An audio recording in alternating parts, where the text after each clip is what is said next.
여러분 안녕. 오늘은 통일신라의 발전에 대해 알아보겠습니다. 신라를 지배해온 신분제도, 골품제 기억하시죠? 또한 성골만이 왕이 될 수 있었던 것도요.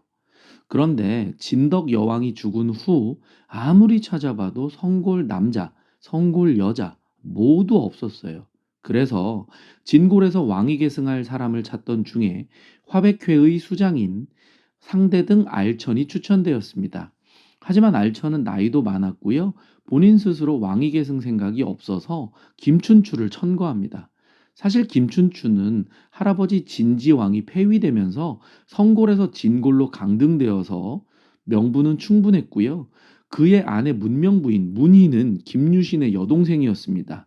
김유신은 김춘추를 적극 지지하여서 자신이 금관가야 출신인 컴플렉스를 극복하려고 했습니다. 이 두 개가 맞아떨어지면서 김춘추가 왕위 후보의 물망에 오르게 되는 거죠. 김춘추는 647년 라이벌이었던 상대 등 비담의 난을 진압하면서 권력을 장악해버립니다. 이때부터 김춘추의 시대가 열렸다고 볼 수 있습니다. 외교에서 친당나라 노선을 추진하면서 백제를 먼저 멸망시키고 당이 고구려 치는 것을 신라가 돕겠다고 하는 나당 동맹이 맺어집니다. 김춘추는 진덕 여왕이 죽고 나서 화백회의에서 왕으로 추대됩니다. 최초의 진골 출신 왕이 탄생한 것입니다. 이후 문무왕부터 해공왕에 이를 때까지 태종 무열왕의 자손들이 왕위를 독점합니다.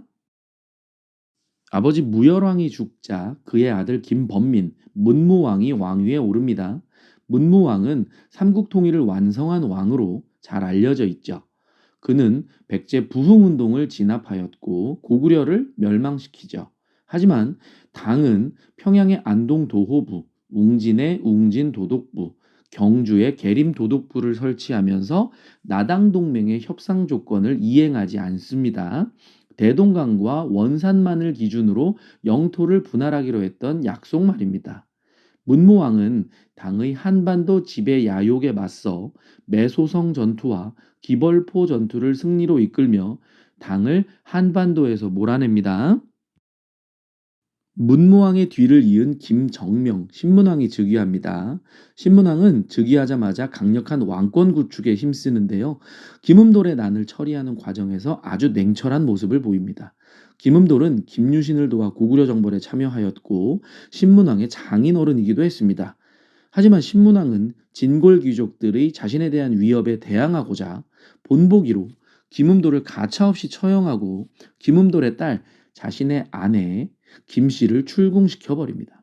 또한 상대 등을 역임하기도 했던 이찬 군관도 김음돌의 반란을 미리 알고도 발고하지 않았다는 이유를 들어 숙청함으로써 귀족들의 항명을 잠재웁니다. 신문왕은 귀족들을 누르고 왕권 강화를 위해 군권도 장악해버립니다. 그는 구서당을 정비하여 신라인뿐만 아니라 고구려인, 백제인, 말갈인을 포함하여 민족 통합을 꾀하는 동시에 자신에게 충성을 맹세하는 직속 호위 부대를 편성합니다. 또한 국학을 설치하여 능력 있는 인재를 양성하려고 합니다. 또한 진골 이외의 육두품 이하의 관리들을 성장시켜서 자신의 지지 세력으로 만들고자 한 이유도 있었습니다. 강해진 왕권을 발판으로 귀족들을 향한 신문왕의 칼춤이 본격적으로 시작됩니다. 바로 귀족들의 경제력을 지탱하고 있던 노급을 폐지해버린 겁니다. 노급이란 신라가 주변 지역을 복속하는 과정에서 귀족층으로 편입된 세력의 규모에 따라 일정한 지역에서 세금을 거둘 수 있는 권한을 부여한 것입니다. 여기에 노급으로 지급받은 지역에서 특산물과 노동력 또한 징발할 수 있었는데 왕권의 위협이 되는 것은 노동력 징발이었습니다. 경우에 따라서는 군사훈련을 시켜서 사병으로 징발할 가능성이 있었기 때문입니다. 신문왕은 거대해진 귀족들의 권한을 약화시키기 위해서 폐지한 노급 대신 노동력을 징발할 수 없게 한 관료전을 새롭게 지급합니다.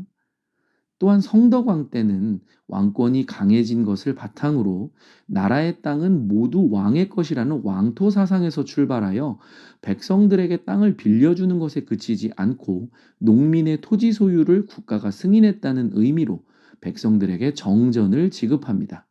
하지만 신문왕이 죽고 난 이후 왕권이 계속해서 약해지더니 급기야 경덕왕 때는 노급이 부활합니다. 통일신라 시대에는 왕권과 신권의 대립을 토지제도의 변화로 이해하면 좋습니다. 비슷한 맥락으로 집사부의 시중과 화백회의 상대 등의 권한 변화도 왕권과 신권의 대립을 이해하는 데 큰 도움이 됩니다. 왕권이 강할 때는 왕의 직속 기구인 집사부 시중의 권한이 막강했고요. 신권이 강했을 때는 화백회의 수장인 상대 등의 권한이 강화되었습니다. 신문왕 때는 당연히 집사부를 중심으로 국정이 운영됐겠죠. 참고로 진덕여왕 때 집사부 장관은 중시였고요. 경덕왕 때 집사부 장관이 시중으로 바뀝니다. 넓어진 영토를 효율적으로 다스리는 방법이 무엇일까요? 체계적인 행정 시스템을 만들어서 관리해야겠죠? 자, 신문왕은 통일된 영토를 9개의 주로 나누고 5개의 소경을 설치하였습니다. 이른바 구주 오소경. 구주는 각각 고구려 지역의 3주, 백제 지역의 3주, 신라 지역의 3주로 구성되었는데요. 이것은 고구려 백제 지역에서 나라를 잃은 유민들을 신라 백성으로 만들어서 온전한 민족 통합을 이루고자 했던 신문왕의 계획이 있었습니다. 또한 군과 현에는 지방관을 파견했고요. 초는 토착 촌주로 하여금 통치하도록 했습니다. 촌하니까 생각나는 게 있는데요. 시험에도 자주 출제되는 것이 바로 신라 촌락문서, 민정문서입니다. 마을 이름, 마을 인구, 토지, 과실나무의 수, 가축의 수 등을 조사한 문서로 촌주가 3년마다 작성하도록 한 것입니다. 다시 오소경으로 돌아오면요. 재밌는 건 신문왕은 플랜 B를 생각했던 인물로 보입니다. 오소경이라고 해서 금관경, 남원경, 서원경, 중원경, 북원경을 두어서 지방 세력을 감시하는 역할을 했습니다. 물론 수도인 금성이 동남쪽으로 치우친 점을 보완하기도 한 이유도 있었습니다. 영토가 넓어졌다고 해서 다가 아니죠. 지켜야죠. 신문왕이 군권을 장악했던 호위부대, 구서당 기억하시죠? 구서당은 중앙에서 신라인, 고구려인, 백제인, 말갈인 등으로 구성된 중앙군입니다. 지방군은 10정인데 지방 9개 주에 각각 1정씩 배치하였고 북쪽의 한주는 땅이 넓고 발해와 국경을 맞대고 있었기 때문에 한정을 추가로 배치했습니다. 한 주만 2정이고 나머지는 모두 1정. 그래서 10정의 지방군이 편성되었습니다.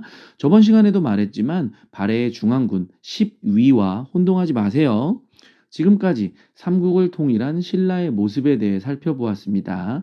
다음 시간에는 신라 말의 사회적 혼란과 후삼국 시대의 전개에 대해 공부하겠습니다.